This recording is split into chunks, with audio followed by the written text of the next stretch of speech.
Oi, gente, eu vou falar hoje sobre a anatomia dos dentes caninos. O meu grupo é composto pela Amanda Vieira, Ana Beatriz, Beatriz Santos, eu, Giovana Matos, Jéssica Estevam, Tiago Luiz, Samara Ellen e Vitor Hugo. Pode passar. Gente, eu vou introduzir um pouquinho sobre o canino, certo? O canino, ele é o maior dos nossos dentes. E a coroa dele é similar com a do incisivo central superior.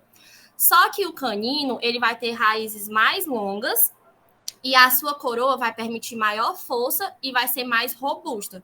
Por isso que ele é conhecido como o alicerce do arco, porque diante de uma doença periodontal, ele é o último dente a ser perdido. A câmara pulpar do canino, ela tem o maior diâmetro no sentido vestíbulo palatino. Então, ela vai da altura cervical, se afilando até a cúspide, que vai formar aquele divertículo pronunciado, que é a pontinha do canino, certo? E o teto, gente. O canino, ele tem a presença do teto. E esse teto, ele tem que ser removido. Por quê? Porque o teto, onde há o teto, há a polpa. E onde há a polpa, tem a presença de hemociderina. E a hemociderina vai ser liberada pelos túbulos dentinários. E aí a gente tem que fazer essa remoção durante o tratamento endodôntico, porque pode ocorrer de acontecer um escurecimento desse elemento dental.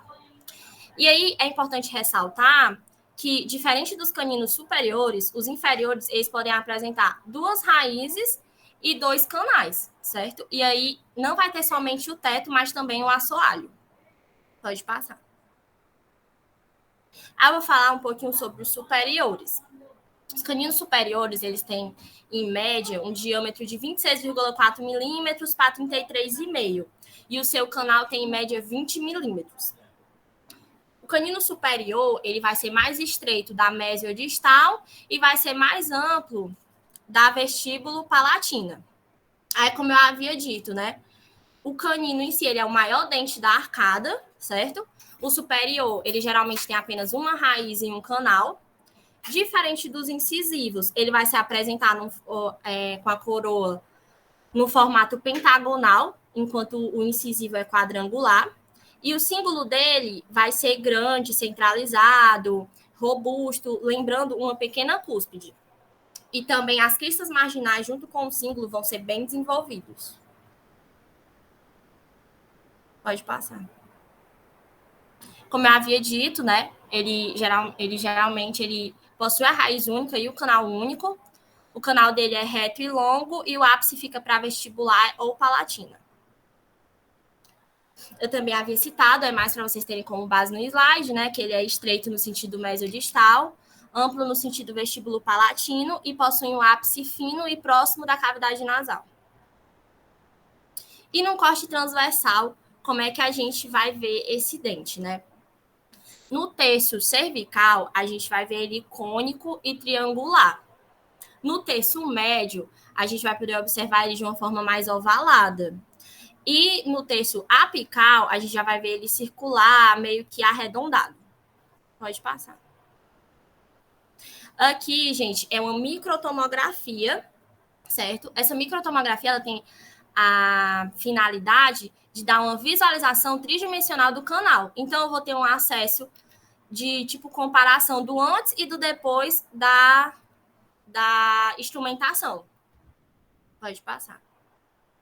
Sobre os caninos inferiores, gente. Os caninos inferiores, eles têm, em média, 25 milímetros a 32 milímetros, e o canal deles tem, em média, 19 milímetros.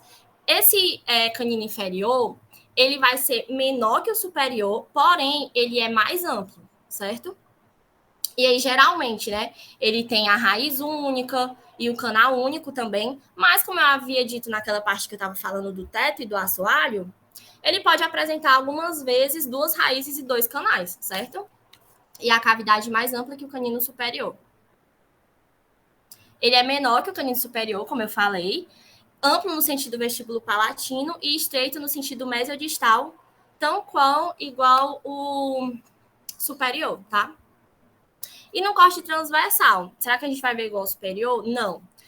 No corte transversal do inferior, a gente vai ver o formato ovalado, tanto no terço cervical como no terço médio. Mas o terço apical a gente vai continuar vendo no formato circular e arredondado. Aqui é, de novo, uma imagem de uma microtomografia também, só que dos inferiores. Pode passar. Aí, gente, eu vou citar agora as possíveis variações anatômicas e anomalias mais frequentes nos caninos, certo? Pode passar.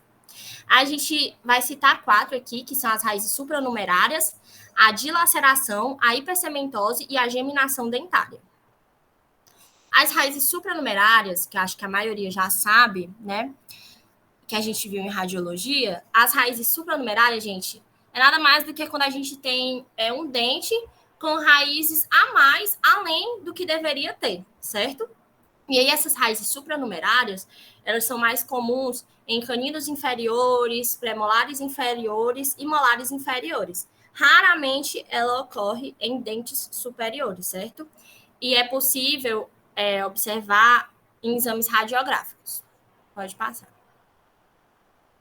A dilaceração, gente. A dilaceração é quando eu tenho uma curva ou uma angulação anormal do elemento dental, certo? E aí é importante que o cirurgião dentista, na hora do tratamento endodôntico, faça todas as fases de maneira correta, e é muito importante ter todo o cuidado em todos os processos. Como, por exemplo, na hora do acesso, na hora da limpeza, na hora da modelação e na hora da obturação, certo? Todos esses processos são importantes, porque qualquer erro, qualquer negligência vai ter insucesso desse tratamento. Também é importante saber que movimentos ortodônticos, como a gente está vendo aqui nessa imagem, que o paciente usa aparelho, em caso de movimentos ortodônticos, é muito provável que ocorra uma reabsorção severa dessa raiz, certo? Então, isso aqui é muito importante fazer o exame para observar se o paciente tem alguma dilaceração. Pode passar.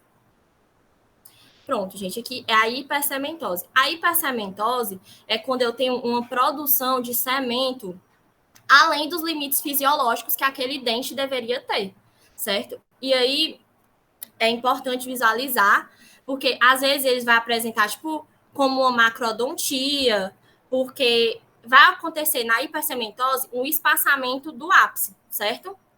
E aí o dente vai aparecer mais arredondado, e aí o cirurgião dentista ele tem que observar isso. Pode passar. E a geminação dentária. A geminação dentária nada mais é do que quando a gente tem um dente, esse dente ele tem uma raiz e um canal, mas ele quer começar a se dividir, certo? É importante fazer o exame radiográfico, porque muitas vezes confundem com a fusão, certo?